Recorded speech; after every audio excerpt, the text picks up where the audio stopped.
Hi, I am Andrea Goeglein, and thank you for joining us for this episode of Serving Your Success. With me today is a man who has traveled a road so similar to mine in so many different ways that I was just lit up with excitement when I met him. His name is Dr. Anthony Gatling, and he is an assistant professor at UNLV.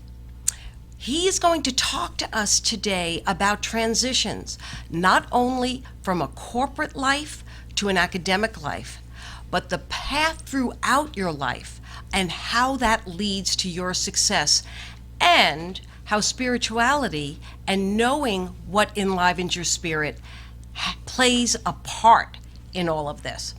Anthony, thank you so much for joining me today. When I met you, it was like a kindred spirit, and I had been told about you. And then we got to sit next to each other at a spiritual center, and from the moment we started talking, our paths had crossed without ever really crossing, because I had done my dissertation work in values development of transformational leaders and moral development, and had hinted about spirituality, but this was 20 years ago when there wasn't any research.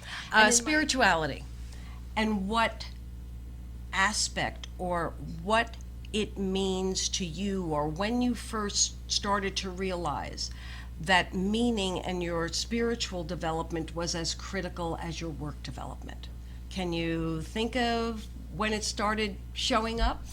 I'll tell you, it happened, when I finished my undergrad degree, I decided I wanted to go to law school. Oh. Okay. I wanted to go to law school because I wanted to help people. Okay. Right? I had this need to be of service. Okay. Didn't realize while working in the restaurant industry, I already had what I was looking for. Right.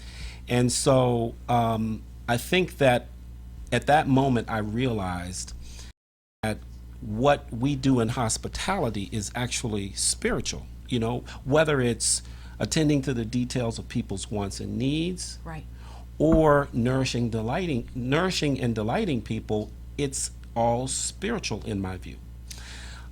So I connected the dots between what I knew to be true from a spiritual perspective to what I was actually doing in business. And I'll tell you, there's many organizations out there right now that have found ways to connect those dots. Correct. Starbucks is a great example of it, Okay. With their philosophy around humanity, love, and humility. Correct. Where do you find a company that openly talks about those kinds of values? You also said something that when we speak of spirituality, and I will speak just for myself, it was about what enlivens the spirit. So within my work, it would be when you have your values showing up, your values and actions showing up the most in your day-to-day life, you had identified without ever taking any questionnaire that being of service happens to be an attribute that lights you up. The only thing I would disagree slightly on is that, not everyone has that particularly young. That was something that's probably one of the strengths personal to you. Many people have it because it would be one of the values in action. Sure. But it is an attribute that you were finding a way through your employment to bring that value alive. And so your spirit was enlivened. Yes, yeah. That is absolutely true. I think that I can connect that back to meaningful and purposeful work. Perfect. Right? Being of service is very meaningful, very purposeful. And I think that organizations have a responsibility to create an environment Correct. Where individuals can find meaning and purpose. Okay, so this may be a little bit of a debate between us. I just heard you say that you think organizations Yes. have the responsibility. They do. Because I work with the individual, and that is a difference between our work. You will work with organizations, specifically the part where the employees are going into those management, you're really teaching them how to make that transition. I work with the individuals, and for me, I live on the living your life with no shame, no blame, no rationalization, and so it is not someone else's responsibility. It would never be an organization's responsibility. It will always be my responsibility. Okay. Because you work with larger corporations that I do, how receptive are they to seeing that as their role? Well, organizations that want to create healthy cultures, There you go. they understand the value of people deriving meaning and purpose from what they do. Okay. They also understand that people are looking for a sense of community. Absolutely. And in terms of creating a culture where community exists can be, I think, significant to retaining great talent. So there's a what's in it for me for the organization Absolutely. to do this. Now, at the same time, it's up to the individual whether or not they accept those values, whether they want to have more meaning and more purpose in their work. But from a cultural perspective, I think that organizations would be wise to create those kinds of cultures. Where I always get stuck in this conversation is, there really are people who, because of things going on in their lives, because of their life circumstances, have not been inspired to take on that thinking of, I want to do better. They come into the workforce and maybe they're just stuck. Maybe they just need to eat and pay their rent. How do you respect that for what it is while continuing to develop the organization? Well, I think that you're always going to have a percentage of people who are just there for the paycheck, Sure. Whether it's because of situations in or outside of work. They aren't as engaged as others. Right. But to the extent that the leader of those individuals understands and recognizes that, finds ways to connect, finds ways to embrace, finds ways to get that individual involved, I think that you're more likely to have that person then start to behave differently in the workplace. So if I hear you correctly, what you're basically saying is, regardless of how a person comes into the environment, at the managerial level, it becomes the responsibility to work with everyone, including those who didn't come in with a spark, to try and light that flame. That's exactly right. I think that a leader's responsibility, there's an in-group and an out-group usually, right? Absolutely. On any particular team or in any particular situation. And it's the manager's responsibility to reach out to those that may be on the fringes, those who may not be in Right. per se, Right. and to bring those people in, because the success of the group, the success of the organization depends on everyone Right. pulling their own weight and then some, going in the same direction. See, and that's the difference between your work and mine. People self-select out who works with me. No one is dying to do the work with me unless they are pretty inspired. There's something, they could be stuck. Their life could look really, really terrible in this moment, but at some level they know it can be different. And in the general workforce, I know that what you have to deal with is far more challenging. Do you actually work with companies to do any pre-selection? Because I know that that is a way to have the best come into your organization and the best spirits come into your organization.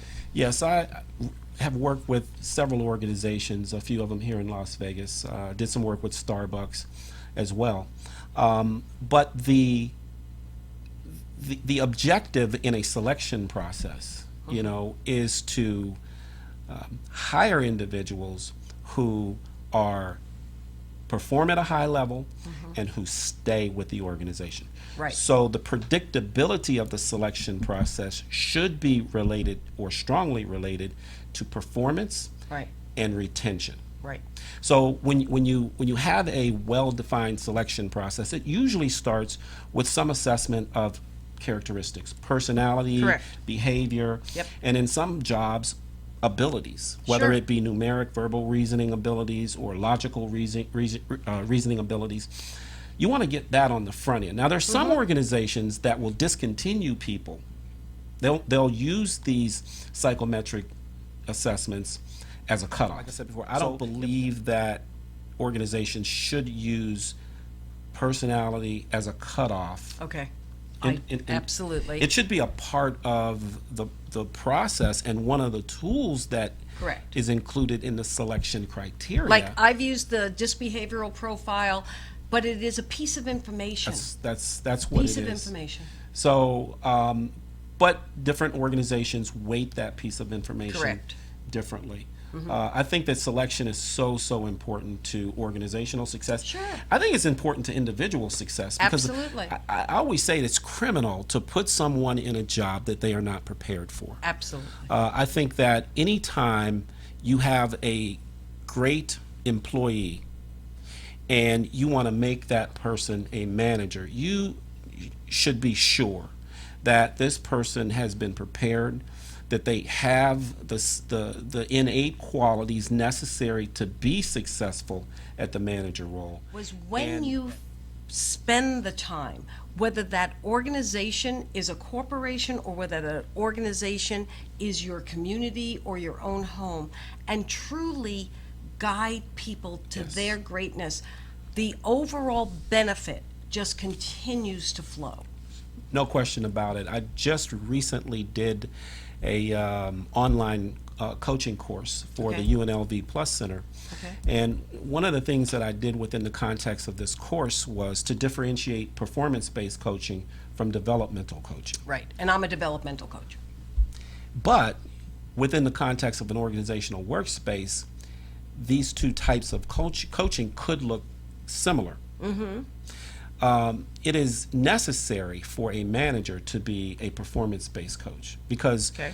the organization has to perform, the manager has to perform, and the employees have to perform. But to the extent that you want to develop someone, that person has to want to be developed. There you go. And I believe that a great leader is a developer, not only in terms of performance, but also in terms of personal development, helping people to realize their goals, dreams, and aspirations. Right. My purpose in life is really to enable the success of others. Much like our host here, Yes. that is my purpose. I go about it in a different space Yes. than she goes about it, but we truly are about the same thing. Yeah. And that is seeing people realize their goals, dreams, and aspirations and living out their true purpose in life. Beautiful. Dr. Anthony Gatling, thank you so much. you. I am Dr. Andrea Goeglein, and I will just leave you with this. There is never a time that you cannot decide to do something that puts you on a different track than where you are now. All you have to know is that success is your work, the same way that my work is your success. Thank you for joining us today, and I look forward to having you with us again.